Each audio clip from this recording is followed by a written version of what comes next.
অবশেষে শেষ হচ্ছে অপেক্ষার পালা। আবারও বড় পর্দায় ফিরছে ভারতের সবচেয়ে জনপ্রিয় ব্লকবাস্টার ফ্র্যাঞ্চাইজি বাহুবলী। তবে এবার এটি কোনো নতুন অধ্যায় নয়, বরং দুই মহা অধ্যায়ের এক অসাধারণ সংমিশ্রণ।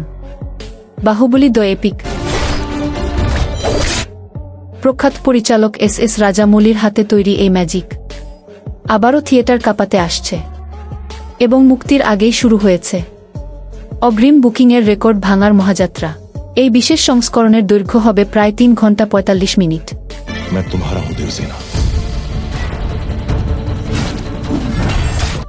হ্যাঁ, ঠিকই শুনেছেন, প্রায় 4 ঘন্টার এক মহাকাব্যিক অভিজ্ঞতা আবারও বড় পর্দায়। এই সংস্করণে থাকছে একাধিক নতুনভাবে সম্পাদিত দৃশ্য, উন্নত বিএফএক্স এবং রিমাস্টার্ড সাউন্ড কোয়ালিটি। আর মুক্তি পাচ্ছে আসছে শুক্রবার। মুক্তির আগেই বাহুবলী দ্য এপিক তৈরি করেছে এক নতুন ইতিহাস। অগ্রিম বুকিং থেকেই এখন পর্যন্ত আয় করেছে প্রায় 5 কোটি রুপি। এর মধ্যে 2.5 কোটি রুপি এসেছে ভারতীয় বাজার থেকে, আর বাকি 2.5 কোটি রুপি বিদেশি দর্শকদের কাছ থেকে। চলচ্চিত্র বিশ্লেষকরা বলছেন, এটা শুধু একটি সিনেমা নয়, এটা ভারতীয় সিনেমার প্রতি দর্শকের অটুট ভালোবাসার প্রতিফলন। আরও আশ্চর্যের বিষয় হল, অনেক শহরে এখনও অগ্রিম বুকিং সম্পূর্ণ খোলা হয়নি। তাই আশা করা হচ্ছে মুক্তির আগেই রেকর্ড দ্বিগুণ হবে।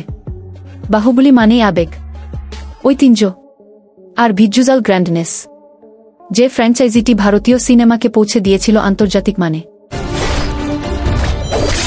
এবার যখন এটি ফিরছে, দর্শকরা বলছেন এ যেন স্মৃতির রাজ্যে ফিরে যাওয়া। থিয়েটার মালিকরা ইতোমধ্যেই প্রস্তুত, বিশেষ করে মুম্বাই, হায়দ্রাবাদ, ব্যাঙ্গালোর এবং চেন্নাইতে বুকিংয়ের চাপে বাড়ানো হচ্ছে শোয়ের সংখ্যা। কারণ বাহুবলী শুধু একটি সিনেমা নয়, এটি এক ঐতিহাসিক মুহূর্ত। বাহুবলী দ্য এপিকের মাধ্যমে আবারও রাজামৌলি আমাদের নিয়ে যাচ্ছেন মহেশমতির রাজ্যে, যেখানে আজও প্রশ্নটি অমর, কেন কাটাপ্পা বাহুবলীকে হত্যা করেছিল।